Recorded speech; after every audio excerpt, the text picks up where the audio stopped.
mijery aho dia ho vovonjy ianareo ry vazantany rehetra, fa izao no Andriamanitra ka tsy misy hafa. Amen. Isaia 5:20 ny 2:20. Jehovah Andriamanitra zany miteny zany ry havana, miteny mivantana mihitsy izy amin'ny zanak'Israely sy ny vazantany rehetra mihitsy ny tenenany manao hoe mijery aho dia ho vovonjy ianareo. Mitady famonjena ve ianao izay miaina izao teny fiainana maraina izao ry havana? Te ho afaka amin'ny gadra sy fatorana, te ho afaka ao ambanin'io lavaka mangitsikitsika io, te mba hahita fiadanana, te hahita fifaliana. Misy vahaolana tokana ary tsy misy akoatr'izay atoranao androany. Mijery an Jehovah. Mety hamaly ianao hoe zange mba mijery foana ihany, mba makany am-piangonana ihany, mba mivavaka ihany zany ry havana. Fa ny angatahana aminao androany dia tena mijery azy amin'ny fo feno finoana, feno fahatokiana, fotorotoro sy mangorakoraka, ilay fo miteny hoe tsy misy afa-tsy ianao ny antenaiko dia ianao ilay mpanjiniko. Zany angeny atao hoe mijery, tsy izay rehetra miratra no masony no atao hoe mahita ry havana. Fa Andriamanitra mandinika amin'ny fo sy ny vo fatany tsara hoe ity ny tena mibanjina sy mijery aho.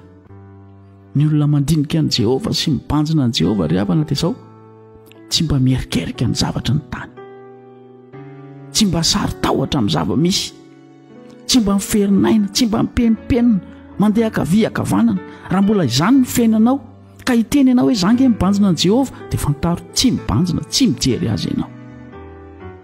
Ny atao hoe mijery an' Jehovah ry havana dia izao tsy mahafantatra na inona idona na inona hitranga ny ambadika sy any ivelany ihany dia ny finoana dia mahatoky an'Andriamanitra. Ary io mahatonga amin'ny Paoly apôstôly angeny teny izao dia ny tsy hahalala sy tsy hahafantatra na inona afa-tsy ny azo fijalian'i Jesosy Kristy. Rehefa reraka Paoly apôstôly, rehefa ketraka apôstôly Paoly dia ny azo fijalian'i Jesosy ilay nanavotany azy sy nanafahany azy, io ny banjininy mafy. Izao tontolo izao nge ry havana mahakivy ny teny aloka ny vavan'olona mila hampamohy fo mihitsy indraindray. Ny fiainana an-tany vao fo maraina ianao dia efa kivy ahoana indray ity tontolo andro ity. Mila mahareraka mihitsy ny mieritreritra n'izany mampisy te hiaina tsony eto amin'ity tany ity. Rehefa ao anatin'izany ianao dia misy tarihana ny sainao androany.